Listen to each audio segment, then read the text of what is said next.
Hey there, everyone. It's Michelle here, and I want to take a moment for a mindful weigh-in. And today I want to talk about the importance of planning.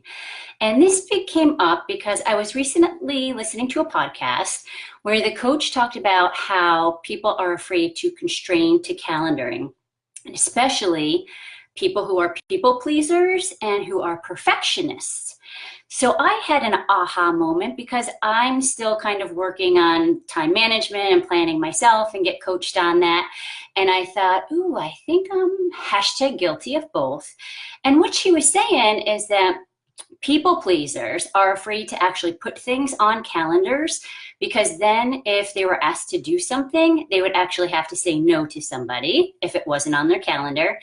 And for perfectionists, they love the idea of these grand plans, yet they sit in procrastination often because they're not sure how to do it, like how to make it perfectly done. So they won't constrain to putting that on a calendar. And so that got me to thinking, actually, in all of the work that we do here, planning has been like the number one consistent thing, like really using your upper brain, your prefrontal cortex. And so what it looked like when I first started was in the weight loss tools.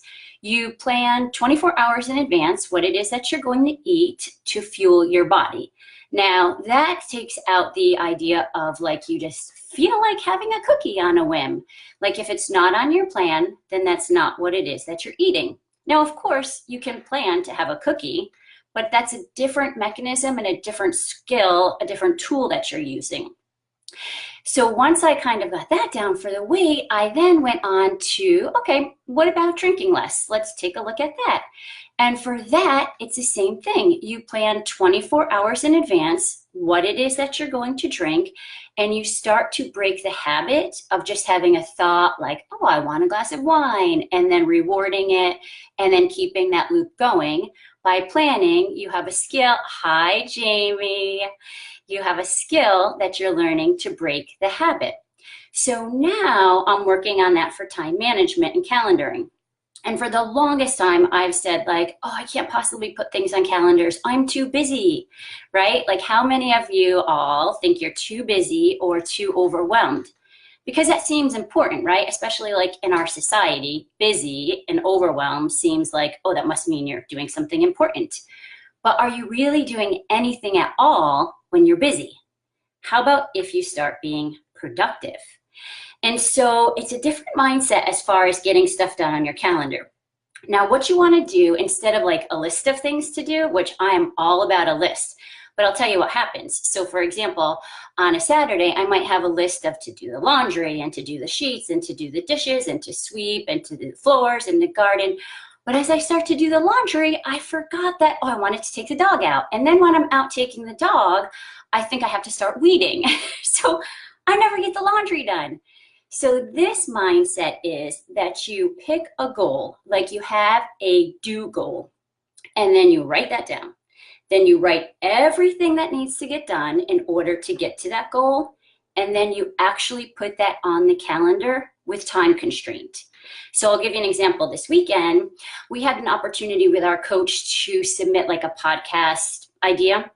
Now, I'm going to be honest. I've had like all the cool stuff for a podcast, like these headphones, little microphone, little speaker, like to put over the microphone for months. But I've been thinking, I don't know how to do it. How could I make it right? So it's been sitting in the box. So instead, after listening to that first podcast I was telling you about, I got this amazing day planner with like hours in it. So I wrote it down. By 10 o'clock on Saturday, I will have made my outline, opened up the boxes, put it together, figured out how to do it technically, and submit a podcast idea to my coach instructor. Now, was it a great A+ podcast? No. Is it as long as she might want it? I have no idea. But you know what? It's better than not doing anything at all. And I've learned so much in the process of putting together a podcast in like 2 hours than I have in 6 months. So that is the key. Make sure you put it on your calendar, commit to yourself. For instance, 10 o'clock, I was like, oh, I should do it again. But that was not what was on my calendar. I had to submit it. And then you move on. And I'm telling you, I'm still working on this, but it makes such a difference. So this week, I encourage you to be more mindful in being planned on your time and committing to yourself to do the goals that you're looking to accomplish. Oh, and by the way, the podcast, in case you're interested, it's called UnFCK Your Brain. So as you can imagine, if you're not into a couple of F-bombs, might not be for you, but it's a super great podcast. Hope you guys all have an amazing week, and I'll talk to you soon. Take care.